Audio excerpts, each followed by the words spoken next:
आज ही Doubtnut app download करें। Doubtnut पर होगा अब आपके सभी मैथ्स, केमिस्ट्री, फिजिक्स और बायोलॉजी डाउट्स का सफाया। बस अपने क्वेश्चन की फोटो खींचो, उसे क्रॉप करो और तुरंत वीडियो सोल्यूशन पाओ। Download now. इस क्वेश्चन की अगर हम बात करें तो ये बोल रहा है enzyme collagenase breaks the peptide bond present in collagen protein. Excess secretion of this enzyme will lead to weakening of which of the body parts. जैसे कि इस क्वेश्चन को हम समझ पा रहे हैं, ये बोल रहा है जो कोलाजिनेज एंजाइम है ब्रेक कर देता है पेप्टाइड बॉन्ड के रीजन को, और जैसे पेप्टाइड बॉन्ड को ब्रेक कर देता है जो प्रेजेंट होती है हमारे कोलाजिन प्रोटीन के अंदर, इसका एक्सेस सिक्रीशन एंजाइम का लीड कर देता है हमारी weakening of tendons, bones, hair shaft and nails and claws. देखो, अगर हम इस क्वेश्चन से समझ पा रहे हैं, अगर हम बात करें पहले कोलाजिनेज की, तो हमें पता है जो कोलाजिनेज होता है ये एक एंजाइम है जो हम बोल सकते हैं डिफरेंट बॉडी पार्ट्स के रीजन में प्रेजेंट होता है। अगर हम इसके रीजन्स की बात करें या इसके रोल की बात करें, तो हमें पता है जो कोलाजिनेज होता है ये असिस्ट करता है, हम बोल सकते हैं गाइड करता है फॉर दी डिस्ट्रॉइंग नेचर में। अगर यहाँ डिस्ट्रॉइंग नेचर की हमने बात करी है तो हम बोलेंगे ये डिस्ट्रॉय करता है टू दी स्ट्रक्चर रीजन्स को, और ये स्ट्रक्चर रीजन्स भी जो होंगे ये प्रेजेंट होंगे हमारे सेल्स के अंदर और जो कंसिस्ट करते हैं आउटसाइड रीजन को, इसलिए हम बोलेंगे ये डिस्ट्रॉय करता है हमारे एक्स्ट्रा सेलुलर स्ट्रक्चर्स को।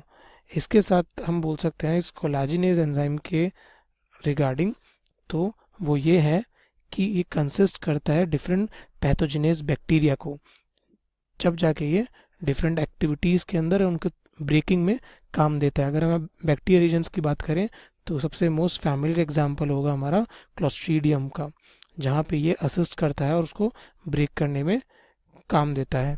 इसके साथ साथ हम बोलेंगे ये कोलाजिनेज एंजाइम जो यहाँ पे बताया गया है ये एक फैक्टर के नाम से भी जाना जाता है।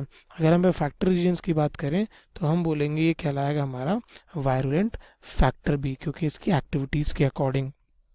इसके साथ साथ हम अगर आगे बात करें इस एंजाइम की, तो हमें पता है जो कोलाजिनेज एंजाइम है ये डिफरेंट गैस भी स्प्रेड आउट कर देता है। जैसे हम बोल सकते हैं हमारी गैस का नाम होगा यहाँ पे गैंग्रीन को, क्योंकि जो ग्रीनिश कलर की फ्यूम्स जनरेट करती हुई गैस को निकलवाता है बाहर। ऐसे अगर हम बात करें इन बॉडी पार्ट्स के रीजन में, तो हम बोलेंगे कोलाजिनेज कंसिस्ट करते हैं डिफरेंट बॉडी पार्ट्स को। तो जैसे अगर हम पहले वाले ऑप्शन में यहाँ देख पा रहे हैं तो वो है हमारा टेंडोन रीजन्स।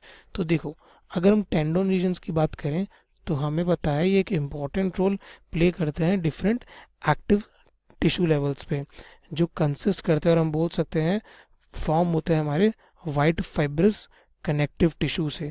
यह वाइट फाइब्रस रीजन इसलिए बोला गया है क्योंकि ये बहुत सेंसिटिव एरियाज पे प्रेजेंट होते हैं। इसके साथ हम बोलेंगे ये जो फॉर्मेशन होती है टेंडिन रीजन्स की वो होती है हमारे कोलाजिन के नेचर से। इसका अगर अमाउंट ज़्यादा हो जाता है कोलाजिन का इसके अंदर, ये क्या कर देता है बंडल्स जो बने हुए होते हैं टेंडन रीजन्स के अंदर उनकी अरेंजमेंट को डिस्टर्ब कर देता है, और जैसे इन बंडल्स रीजन की अरेंजमेंट डिस्टर्ब हो जाती है वहाँ पे ये लीड कर देता है टेंडॉन्स का डिस्ट्रॉइंग को नेचर को। ऐसे अगर हम बात करें सेकेंड वाले स्टेटमेंट की, तो ये बोल रहा है बोन्स के अंदर। तो देखो, अगर हम बोन्स के बारे में बात करें यहाँ पे, तो हमें पता है बोन्स एक इम्पॉर्टेंट रोल प्ले करते हैं पूरे स्केलेटल सिस्टम के अंदर, या हम बोल सकते हैं पूरी फ्रेमिंग ऑफ बॉडी के अंदर। अगर अपन नॉर्मल नंबर की बात करें तो हमें पता है ह्यूमन बीइंग के अंदर कंसिस्ट होती है 206 बोन्स। ऐसे अगर हम इस कोलाजिन का नेचर देखें यहाँ पे, तो हमें पता है जो पेरियोस्टियम रीजन होता है बोन रीजन का, तो ये पेरियोस्टियम रीजन कंसिस्ट करता है हमारे कोलाजिन एंजाइम को। ये कोलाजिन एंजाइम क्या करता है, सिक्रीशन जब नॉर्मल रेट पे रहता है तब बोन की फ्रेमिंग सही रहती है। जब इसके अंदर कोलाजिन का अमाउंट ज़्यादा सिक्रीट होने लग जाता है ये लीड कर देता है इस बोन की वीकनिंग को। तो हम बोल सकते हैं यहाँ पे जो बोन रीजन होगा वो स्टार्ट हो जाती है हमारी ब्रेक होना। तो इस तरीके से हम बोल सकते हैं यहाँ पे जो बोन फ्रेम होता है वो बिगड़ जाता है। तो फर्स्ट और सेकंड स्टेटमेंट जो हम बोल सकते हैं वो डैमेज हो जाएंगे सिक्रीशन की वजह से। ऐसे अगर हम थर्ड वाले पे बात करें हेयर शाफ्ट नेचर की, तो हमें पता है हेयर शाफ्ट नेचर जनरेट होता है हमारे पोर रीजन से, तो इस पे कोलाजिनेज का कोई भी फर्क नहीं पड़ेगा। इसी तरीके से अगर हम बात करें नेल्स एंड क्लॉज रीजन की, तो देखो हम बोल सकते हैं नेल्स और क्लॉ रीजन भी यहाँ पे कोई दिक्कत नहीं प्ले करेंगे, क्योंकि वो फॉर्मेशन होते हैं हमारे प्रोटीन नेचर से। इसके साथ अगर हम बात करें इंटरवर्टिब्रल डिस्क रीजन की, देखो अगर हम इंटरवर्टिब्रल रीजन्स की बात करें तो हमें पता है ये इंपॉर्टेंट रोल प्ले करते हैं हमारे इंटरनल बॉडी पार्ट्स के अंदर, क्योंकि इनका जो अरेंजमेंट होता है वो एक डिफरेंट एक्टिविटीज़ के लिए और डिफरेंट इंटरनल ऑर्गन के अरेंजमेंट को मेंटेन रखने का होता है, जो कंसिस्ट करता है कोलाजिन को ही।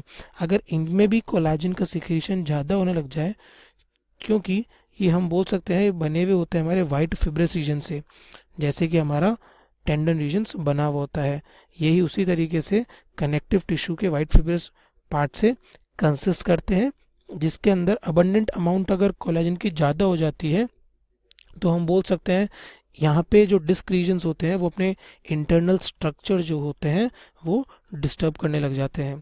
तो हम बोलेंगे इस क्वेश्चन के अंदर इस एंजाइम के वजह से टेंडन रीजन्स, बोन रीजन और हमारा इंटरवर्टिब्रल डिस्क रीजन ही डैमेज ज़्यादा हो जाता है, हम बोल सकते हैं वीक हो जाता है। तो इस क्वेश्चन का आंसर होगा हमारा ऑप्शन बी।